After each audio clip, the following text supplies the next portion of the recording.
Well, good morning, everyone. Thank you very much for joining us, and with my apologies for starting this webinar a little late. We've had a little technical difficulty, and unfortunately, I think you can only see three of the panel. Richard Woolfall from Onward Homes. Unfortunately, we can't see his camera, but anyway, hopefully you will be able to hear Richard and enjoy his contribution. So, as I said, welcome to this webinar, a part of the Fusion21 Covid-19, the recovery stage series. And this morning, we're going to have a focus on repairs. Just before we start, a couple of introductory comments in terms of we do want to hear from you, the audience. So please use the question buttons. And in terms of if you're new to this webinar software, in front of you, if you want to use the orange button, you can minimize the panel on your right hand side so you get to see more of our ugly mugs. If you're having difficulty with the audio, again, hopefully if you click on the audio panel, you should be able to adjust your audio settings. And then finally, in terms of the questions, yes, we do want to hear from you. We do want to hear, and please feel free to answer your questions, and we will answer them as we go along. We've got a good attendee at today's seminar, so but don't be shy. Please answer the questions. So in terms of moving on, without sort of further ado, I'm delighted now to introduce the panel. And we have Craig Bell, who's the Managing Director, founder of Bell Group, one of Fusion21's valued suppliers. We have Paul Griffiths. Welcome, Paul from Dudley. I noticed yesterday, Paul, that Boris was in town announcing the government's recovery stage. I don't know whether you were part of that, his trip round Dudley. And finally, though you can't see him, we have Richard Woolfall, who's interim head of properties at Onward Homes. So a big welcome to our panel. And without further ado, let's get straight in to the questions. And the sort of question to the panel is about how we are recovering, how things are going for you. And I'm going to start with you, Craig. Again, perhaps you could give us your take on how we are starting to recover and as the issues as set out. So morning and welcome. Morning, Andrew. Thank you. Yeah, from our point of view, it's been an incredibly interesting time. We ended up with 91% of our staff being furloughed at one point, so it has very much been a start from scratch type situation for us. We've been working quite heavily with companies that are with our clients that we do external repairs with, because initially that was very much the message from the government that was the safest type of work and the safest way of us going about delivering projects, and it was the easiest way of us getting people back into employment. Now, gradually, what we've tried to do is take government advice as it's come and apply it to our business. And I've said to a few people when I've been on different seminars and webinars and things like that over the last few weeks, that one of the big frustrations I've had is that many companies that I hear talking on the news and what have you will talk about the government haven't told them what to do. The government told us how we can do this or how we can do that. But I think any good company, any company worth their salt, is reading the government advice and applying it to their business, because the government can't tell you how to run your business. What they can do is they can give you a rough guidelines, a rough guidance on what you should or shouldn't be doing. And I think they've very much managed to do that with our business. So we've taken the government guidelines. We restarted as a business on the 11th of May, started getting people back on board, as I said, focusing very much on external repairs. The idea for us was to try and build a level of trust, firstly in our workforce, with the idea being that by building a level of trust in the workforce, we could then ultimately pass that level of trust on to the end user. So we have gradually been getting back to where we are. By the end of July, we're hoping to be back at 100% of our workforce in work. What we've now started to do is we've now started to recruit again, which is great. We had a big recruitment campaign just started last week, with the idea really being that we believe a lot of funding that was perhaps going on things like decent homes will go on to external fabric contracts, which is where a lot of our turnover comes from. So yeah, in terms of your question about will there be a peak and will there be will we have to react to that? Then yes, I think we absolutely will. We'll need more resources in place. We'll need more people on the ground. And certainly the way it looks at the moment, the government are going to continue to put money into things like housing and building fabric. And we are the contractors that can make that happen. We can make things move along. I do believe that the idea that the government have is that by putting money into the safest types of projects, that they can start getting the economy moving again. So we see ourselves as really, really key to that. In terms of where we sit as a company, we now have very safe systems of work in place. As I said before, we've taken the government guidance. What we've done with the government guidance is applied it to our business.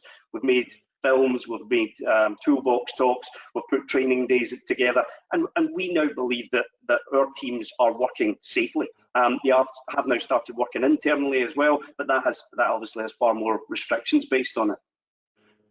Okay, that's really really interesting. Moving on to you, Paul. Again, from a big metropolitan authority, I know you have both responsibility for assets and new development. How things been for you, and what are the sort of challenges you're facing? How will you be dealing with the backlog? And again, particularly in terms of your sort of do you currently seeing any pressures on funding and future funding?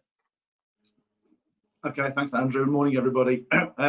Yeah, as Craig said, it's certainly been interesting times, and I think early on when we first went into lockdown and started to reduce services, there was a marked difference between services that were linked to safety regimes and services that were around essential and non-essential repairs. And I think linking that to a recovery program, the contractors that continued working, or the services that continued working in some sort of capacity dealing with essential and health and safety type works, has certainly been able to recover a lot quicker as we've sort of coming out of the lockdown process. I think the areas of service that we switched off as being non-essential have been much slower to react and much harder to bring back towards any normal sort of delivery levels.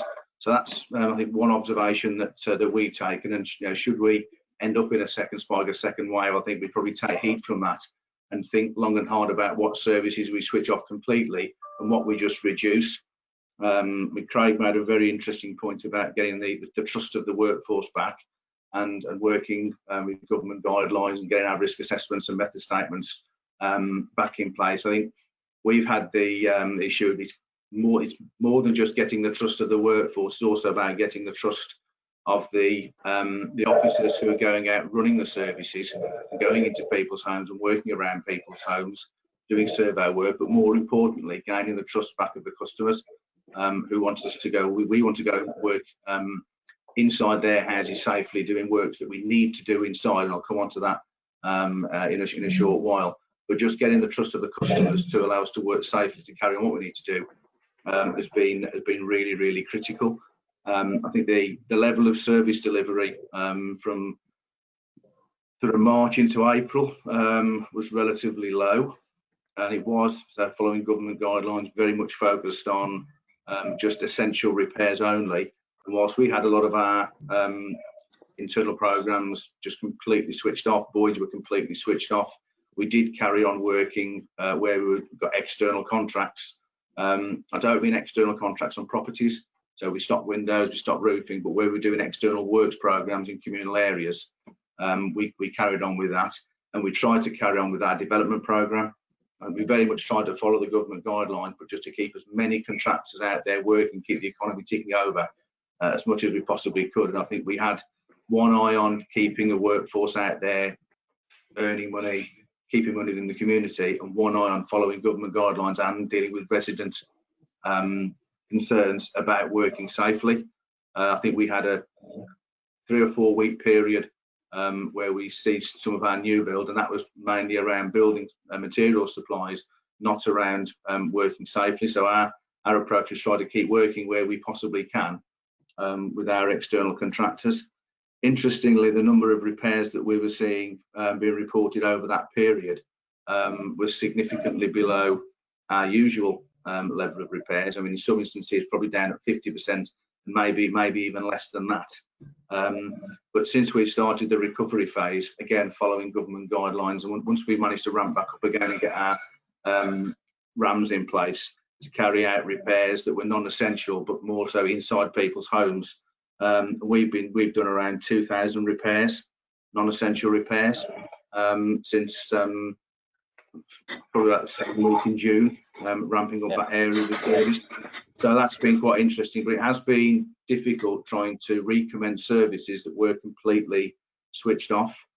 So picking up on the element around funding, I mean, funding obviously comes in a number of different guises, but from a landlord's perspective, the dominant area of our funding source is from rental income, and we're very mindful that a lot of our repair services, all of our repair services, are funded by tenants' income, tenants' rent.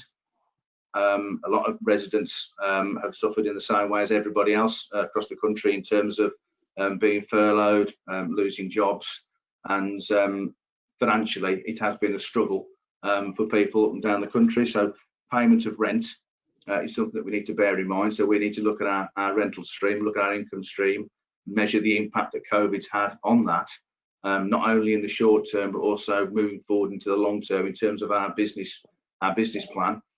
So we need to revisit our business plan, and I dare say everybody else will be doing that as well, to see the impact of the finances in terms of rental income stream around that, to see what we can do to deal with that in the short term and the long term. But conversely, we've also seen savings being delivered by not having a repair service being delivered. Yes, there are payments for furlough staff, yes, there are non-productive payments where staff have been furloughed, as Craig outlined. But nevertheless, there has been saving delivered on the repair service whilst we haven't been delivering some of those core services. So again, identifying those savings and the checks and balances between reduction in income, reduction in service delivery, and just feeding that into your business plan moving forward. So I think rental income is something we need to consider. The government have made lots of announcements around increasing construction, increasing house building, increasing grants available, funds available for new house building, relaxing planning laws. We don't know what the detail of that's going to be yet, and we don't know what hoops and hurdles we've got to go through and over to access that grant, but clearly there's a commitment to carrying on construction.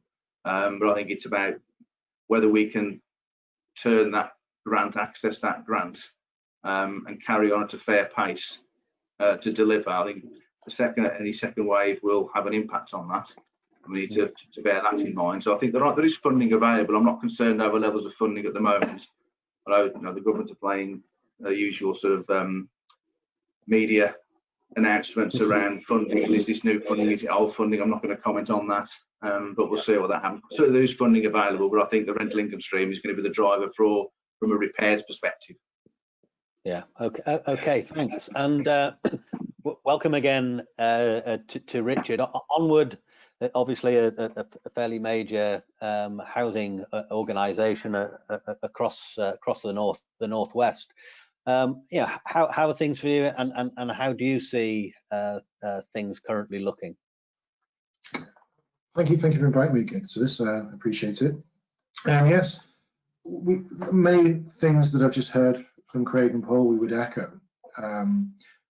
What we're finding now is that there was the initial sort of, I won't say maybe confusion, but certainly trying to get some sort of clarity in terms of interpretation of the government guidance by our service providers. So the initial challenges we had at the onset of the lockdown was our various service providers took differing interpretations of that government's guidance. And indeed, we found that it took some effort on our part to sort of direct some of our service providers to the appropriate guidance. So we did see that different sectors were parties within the sector were issuing well-intended but slightly different interpreted guidance. So we had a bit of a role of getting all our service providers to focus on the sort of the core government guidance and realign sort of the COVID response operational practices to that. That's largely aligned itself quite nicely now, where we have pretty much all service providers either unfurloughed or in the process of unfurloughing their staff, and the services broadly are starting to resemble something, I wouldn't say BAU, but sort of going in that direction. And certainly we started to ease our investment program from sort of mid to late June, and we've got a phased program and we'll start opening up some investment services. Pretty much we should be all open to the end of July time. So we've sort of, once we got a single line of comms to our service providers, aligning around a single plan, certainly things became a lot easier and a lot more consistent in terms of our service delivery side and our supply chain side. We still have some outlying service providers that are taking a quite commercial view in terms of the use of furlough, but in the main, that's not really causing us too much of an issue, and we're just in sort of constant dialogue. So a lot of that now starts to ease. I think going forward, our main concern really is about maintaining a robust supply chain. So although many of our suppliers are now either unfurloughed or in the process of unfurloughing, I think there's still a large risk that as the furlough scheme and all those various support from the government starts to ease off in various forms, that do our service providers and the wider supply chain, do they have the robust cash flow that needs to survive for the sort of 6 to 12 months and beyond? I have a fear that, or concern that some of our service providers that are coming online now, actually will they able to ride the new environment as it emerges from the government guidance, in a sense of the availability of that grant. What does that grant look like? Is it accessible? Is it not? So I suppose the devil's in the detail, and I think as a responsible client, we need to play our part and to try and provide some level of consistency to our service providers, so they can hopefully plan accordingly. And the last thing they need is for us to sort of move the goalposts. So we are trying our best to give a consistent message, a strategic message from which our service providers can make robust plans to hopefully weather the next 12 months. So that's a key thing for us. I suppose the other concern is, and obviously we've seen it with Leicester, a localised lockdown. If that were to happen in any of our neighbourhoods, what would the impact be for our customers? Well, I think for that it's fairly straightforward. We would revert to the practices that we'd implemented at the early stages of lockdown. Again, talking about the robustness of the supply chain, will they be able to survive a second lockdown? And the answer is it depends. Some suppliers may not, others I suspect will. So we're trying to do as much foresight as we can should that scenario occur, and so where the greatest risks are in our supply chain, because like was mentioned before, it's not so easy just to remobilize all services on pretty much all fronts from a standing start. And having started that process, then to go into another lockdown and restart that process again, I do fear that some of our providers may not survive that second remobilization. So that is a risk that's on our radar. We did at the start of all this have some perceived risks as we see them, and they were broadly in terms of the material supply chain, the PPE, sorry. What we found in reality, though, that much of that risk didn't materialise. Now, we don't really know, was that because we'd planned and put mitigations in place, or in reality they weren't as great a risk as we originally anticipated. Only time will tell in terms of that. But we do have two sort of main risks on our radar, and one, as I mentioned, service provider supply chain and the ability to survive a potential second lockdown. But the second is more about managing the media message. What we have found is the correlation between the customer appetite in terms of allowing us or not allowing us into their properties isn't so much dictated by the comms that we may issue, but is more influenced by the national media message. And I've been watching, as you all have, the same messages on the various media outlets, whether they be national news or social media. And what has become apparent to us is our customers follow that. And so in terms of their risk appetite, it's largely influenced by that media message. So where in the early stages we had extreme difficulty still maintaining some level of service, particularly in the compliance areas, now customers are actually saying they want the investment program to start as soon as possible. And we're having to try and explain that remobilizing that service isn't maybe as easy as maybe some of our customers would like to think it is. So certainly as the media message is changing, and certainly some of the high profile events that we maybe have seen, and I'm not sort of going to name certain government advisors, etc., but certainly that does have a direct impact in terms of our customer appetite and how we manage that. We actually do manage that media message, manage the customer expectation, but then also to have a sustainable remobilization plan in partnership with our service providers. And that's a very difficult challenge, and there's a sweet spot in the middle somewhere. It's just trying to find that sweet spot that would mean that all parties have a safe and robust sort of remobilization experience. Yeah, I mean, in terms of that, again, I just wonder, Richard, have Onward been doing anything in particular to try and reset that resident confidence in terms of what you're doing, or are there any examples in terms of what some of your suppliers have gone? And again, I know Craig, you mentioned this, but Richard, if you answer that sort of first, then I'll come back to Craig and Paul just to focus on that customer confidence. Yeah, I mean, we have obviously been put on comms like pretty much most of the sector. We've probably taken a slightly more prudent position. We're very fearful of raising unfair expectations, and particularly so the early and mid stages of the lockdown. Like all of us, we weren't really clear about when we will come out of lockdown and what lockdown will look like. So we have taken a more prudent position at comms and tried to not raise unfair expectations.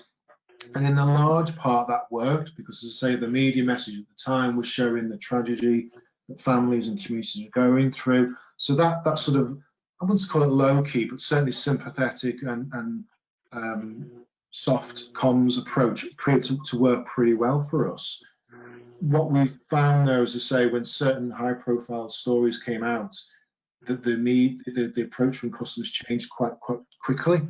And so we've had to change our comms approach quite quickly to mirror that.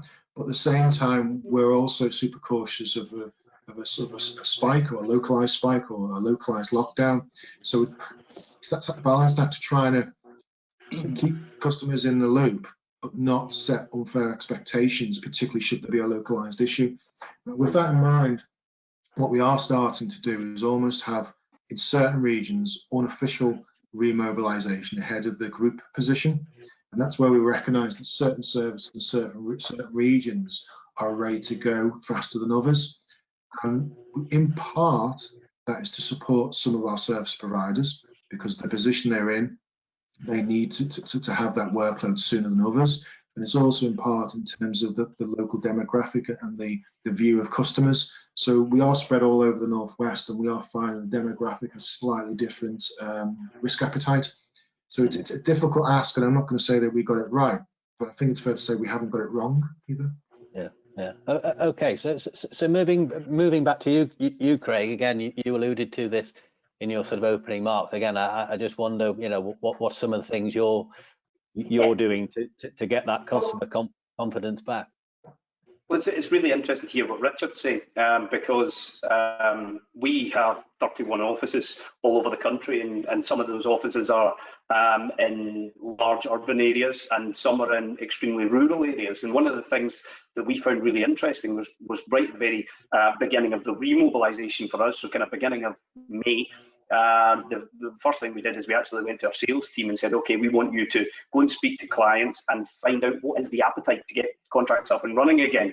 And we kind of run a traffic light system where we said, okay, here's contracts that are green, yes, happy as long as things are in place that you can go. Amber, not sure, I'll need a bit more information. And red, no, we're absolutely not ready and don't want you there. And my automatic assumption would have been that the larger urban areas, the Manchesters and the Londons of the world, would have been the ones that were saying, no, we need to wait. But actually, it was the other way around. So what we found really interesting was that the the areas like East Anglia and Plymouth and the north of Scotland were the areas that didn't want us back on site.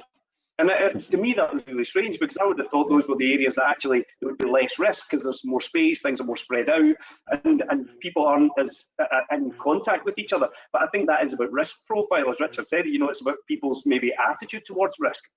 And I guess people who maybe live in urban areas are kind of a little bit more accustomed to the idea of face-to-face interaction and things like that. But there wasn't one exception actually for us. So all of our urban branches were, yeah, okay, fine, we can start moving on, and all of our rural branches were the opposite. So that was very interesting. But the big thing that we've looked at as a business is, what is the driver? So I've always been a great fan of, and actually it's to do with the way I remember things. I always think you have to get back to the root of anything. So if I want to remember something, I have to remember why you do it. And this goes right back to when I was at school. I remember people telling me, oh, memorize this sentence or this phrase or this equation. And I would say, but what does it mean? And if I could actually get back to understanding why we were doing it, then actually it would stick in my mind.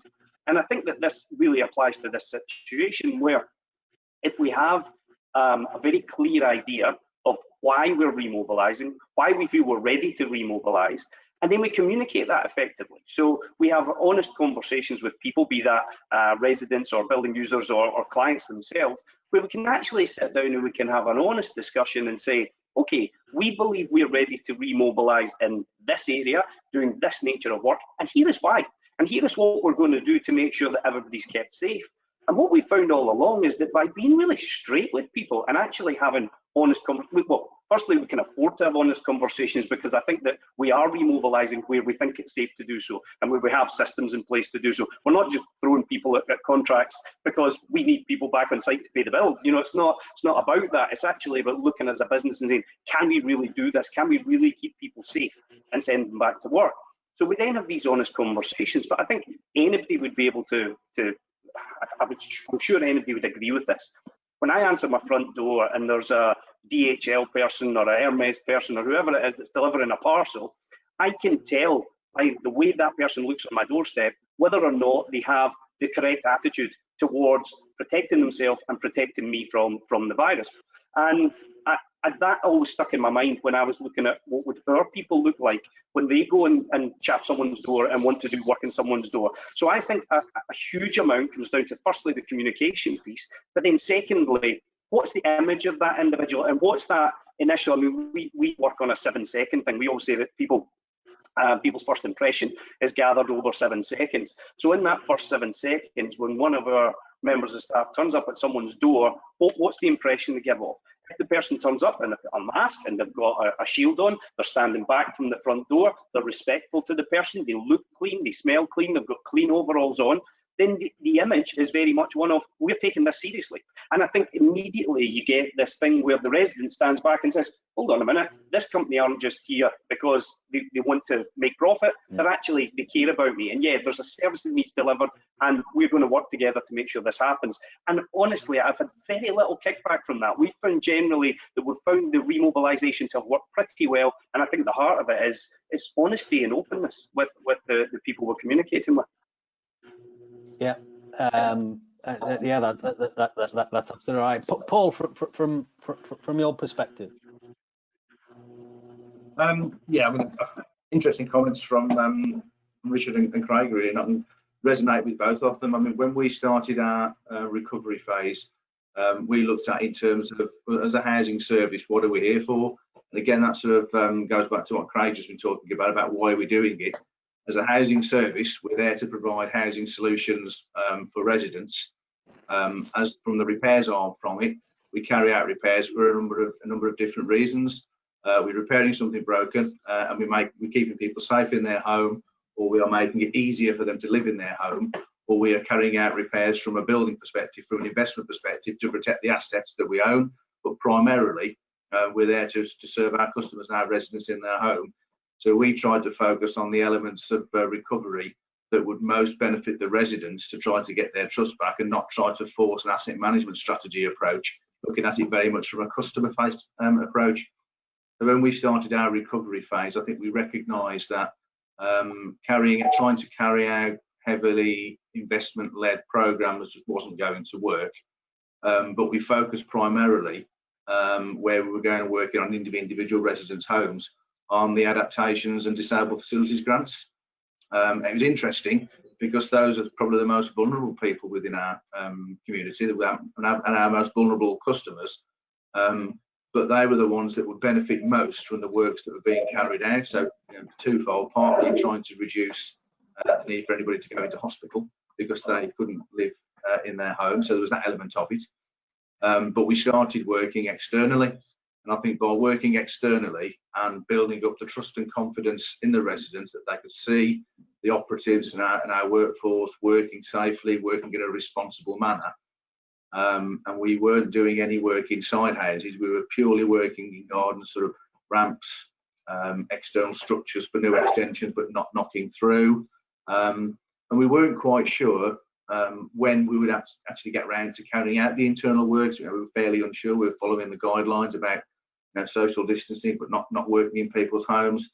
But when residents saw, I think, generally how safe we were working, and they saw how things were progressing, we were quite surprised how many requests we got for them to carry on the work and to get through and get the work done inside people's homes. So I think in terms of building residents' confidence, I think it's small steps, but having a very much a customer consent approach and making sure your communications are right. So we had an approach. We put some comms out that said essentially, we want to carry out more work. We want to start a recovery plan. We can't do everything. Don't expect the same level of service that you've had previously because we can't deliver it around social distancing rules and in terms of other priorities we need to deal with. So we tried to, picking up on Richard's point, manage expectations, recognise the fact that a lot of customers wouldn't want us in their homes doing certain elements of work.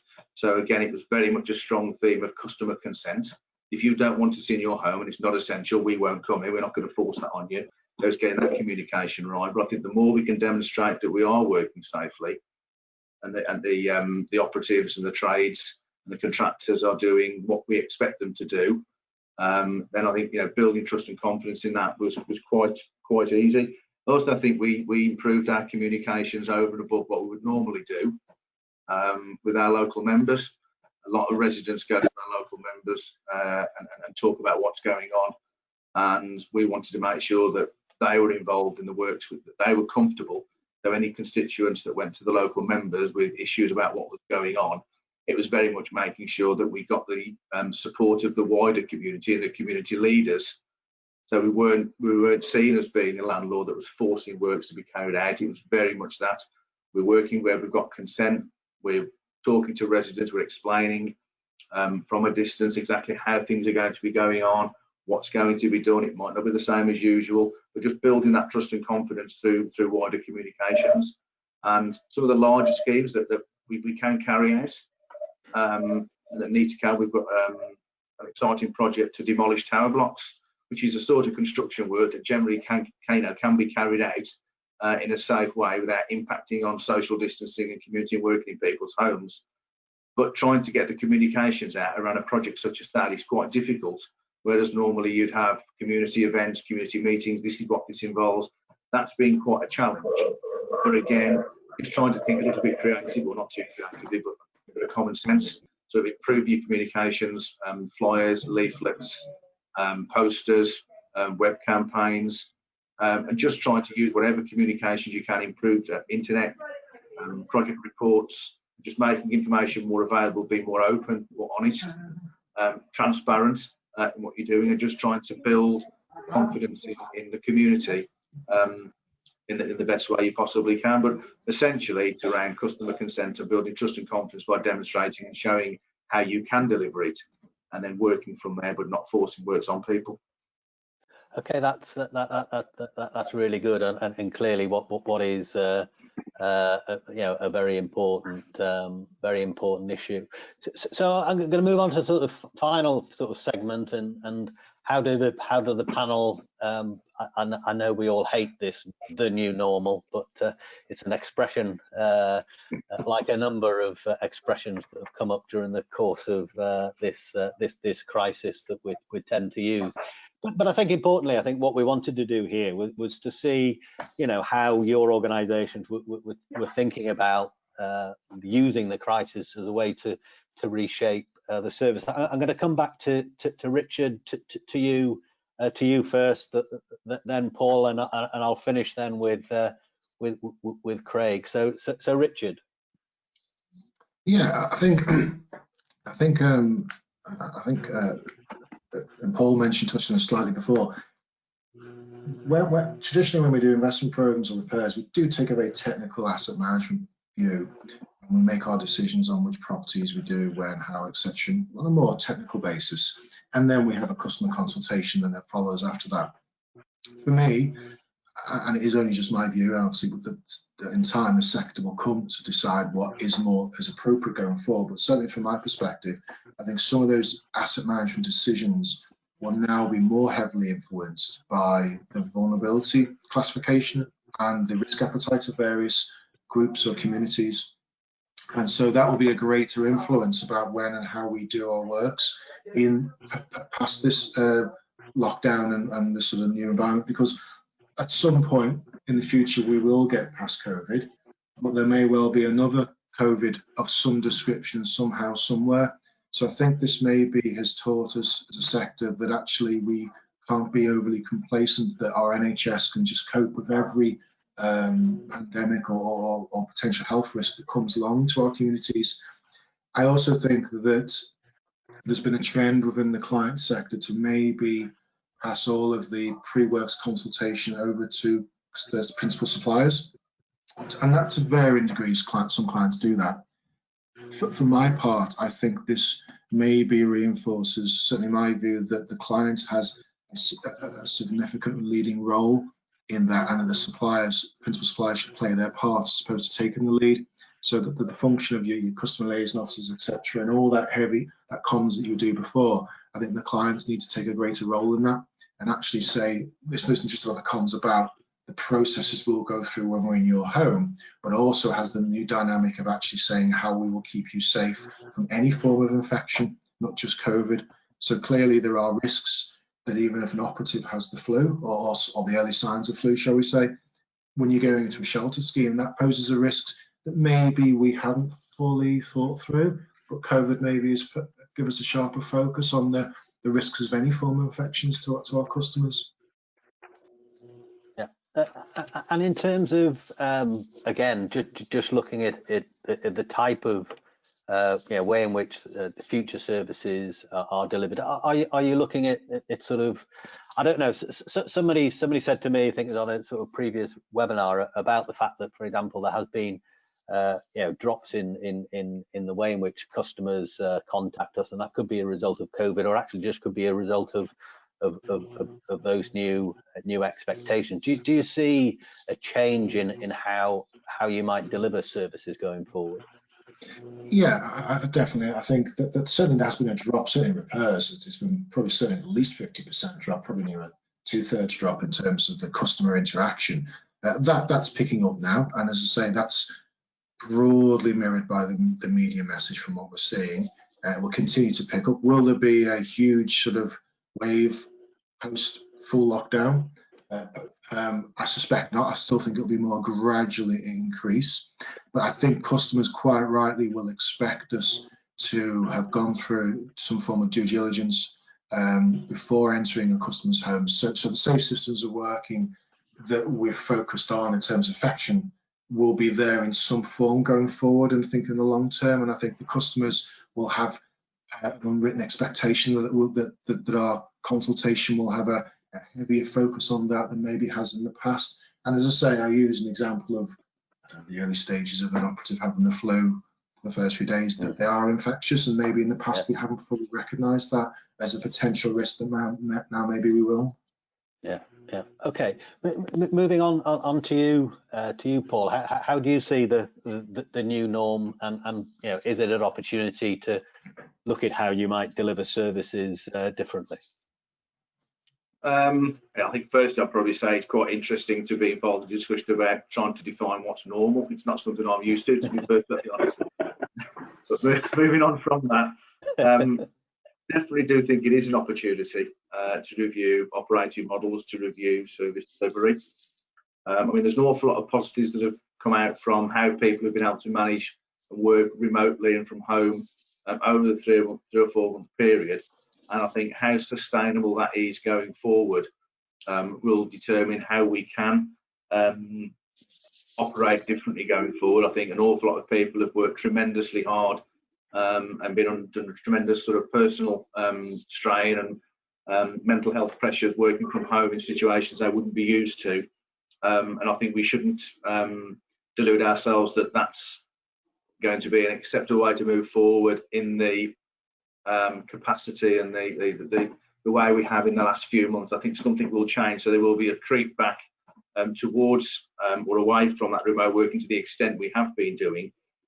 And I think we need to understand how the customer will perceive social distancing moving forward as well.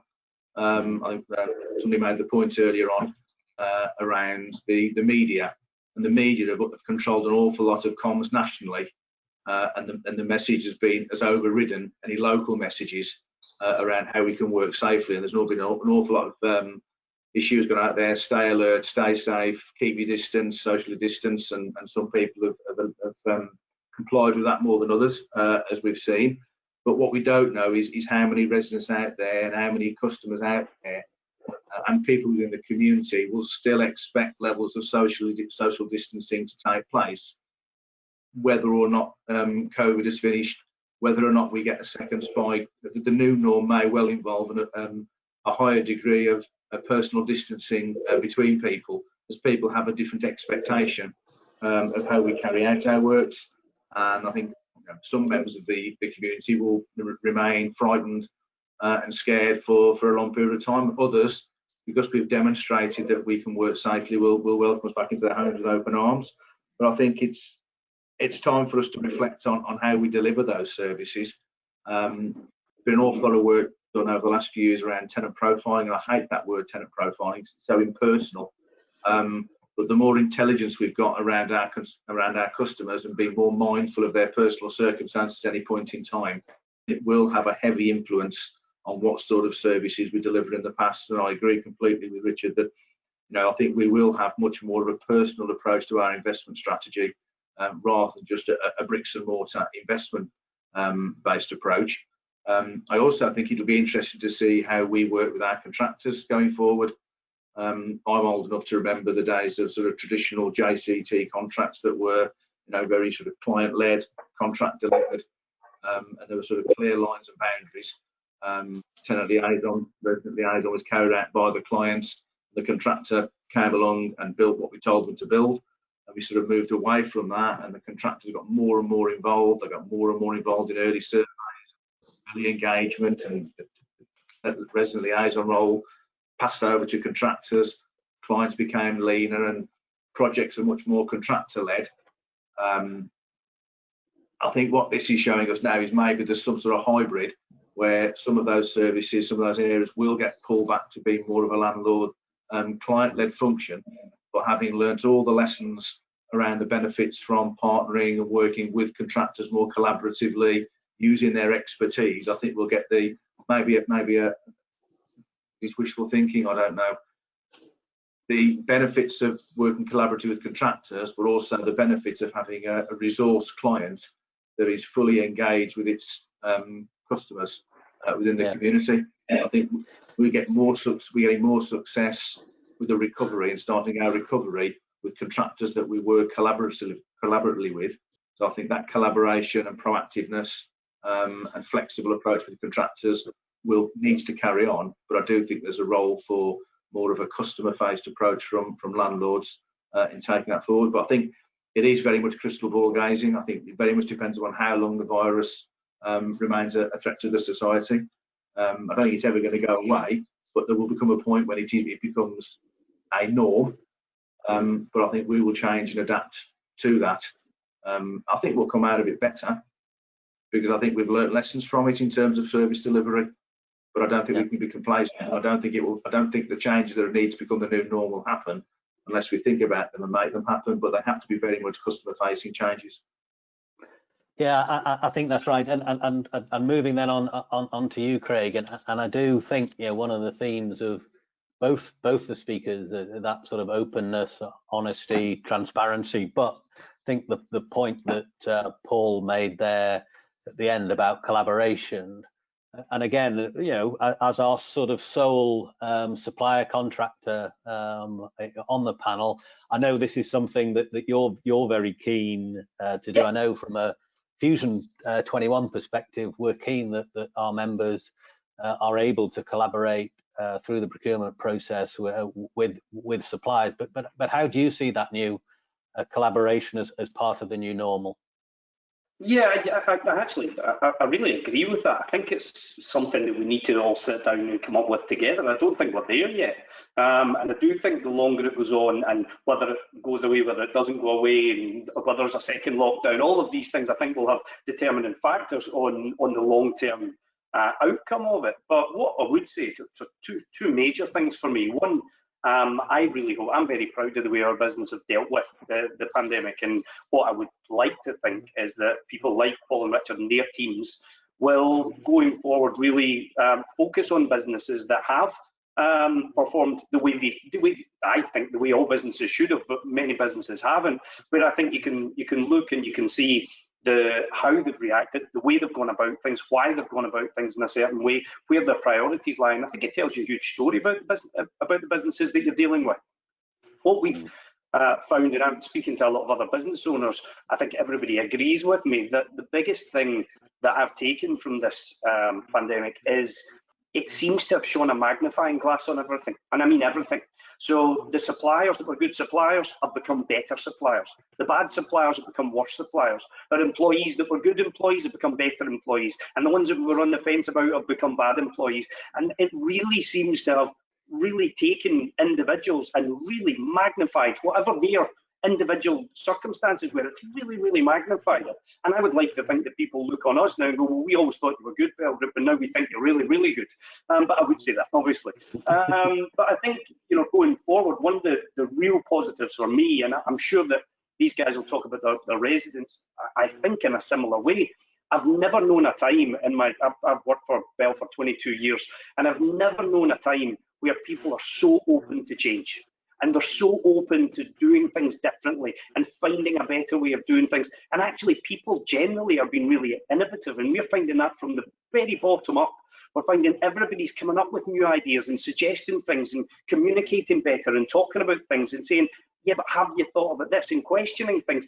And it's really healthy. And to me, it's really exciting, because it's almost the mentality that I would always have wanted, but almost working in a kind of trade type environment, I'd always accepted, well, you just always struggle to get that, because the nature of the individuals, they're maybe not as forthcoming with ideas, and they are a little bit more, well, you tell me what to do. But that doesn't seem to be the case at the moment, and that really excites me. So one thing that we have found is that as we've changed processes, as we've put new things in place, and that is an ever-changing and ever-evolving thing at the moment, as the people have adopted and adapted to their ways of working, we've found that actually people are still managing to achieve relatively similar levels of output.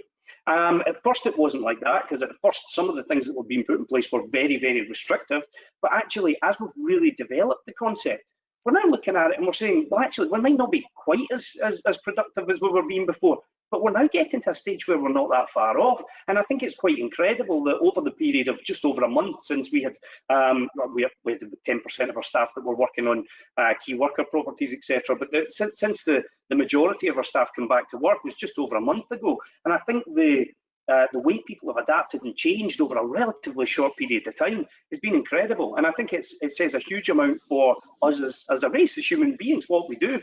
I think we're very adaptable, and I think it's an exciting time. I think it's an exciting time to be a contractor.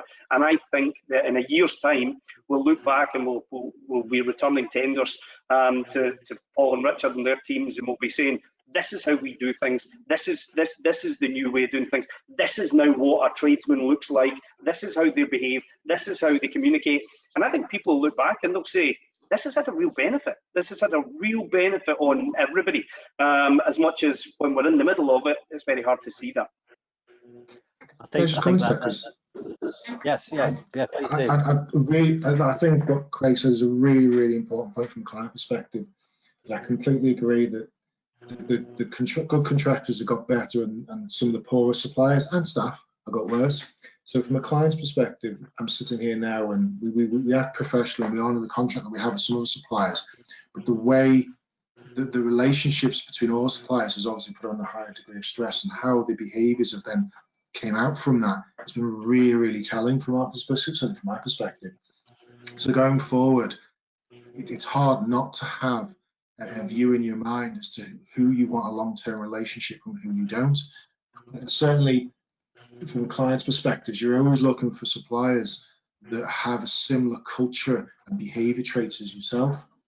And in normal circumstances, you give or take, you kind of go, yeah, well, they're in the right area. But actually, having gone through this and the level of sort of stress all parties have been put under, that is tested, and you can really see those organisations that you generally are culturally aligned to, and you really want a long-term relationship with them. So certainly in the long term, some of those suppliers that maybe aren't quite as culturally aligned to us as a client as maybe we'd like to think, actually maybe they don't have a long-term future with us. And whilst on contrast, some surprises have popped out in a positive way, we're sitting there thinking, actually, this is a firm that we do want a long-term relationship with, because when it comes down to it, we have a common understanding of what good looks like for both organisations.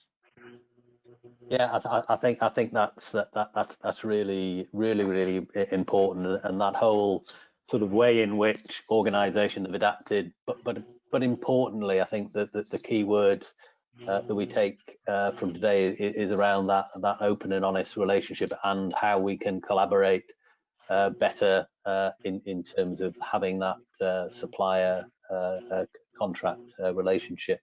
I'm conscious of time, and as always, we like to sort of finish these webinars on time. I don't see any more questions on the question board, but if anybody does have any final questions, please let us know. I'll just wait for final time. Okay, so yeah, all it remains for me is to really thank on behalf of the audience our speakers. So thanks to Craig, to Paul, and to Richard. I think it's been a really interesting session, and thanks very much for your openness and transparency in terms of your comments. I want to thank you, the audience, for being with us. We will continue to run these webinars from Fusion21, and hopefully in the near future you'll be able to join us next week when we're reimagining the future and looking in particular at zero carbon. So a big thank you from me, a big thank you to all our speakers. Have a great rest of the day, and as always, stay safe and hope to see you soon. Thank you. Thank you very much. Thank you.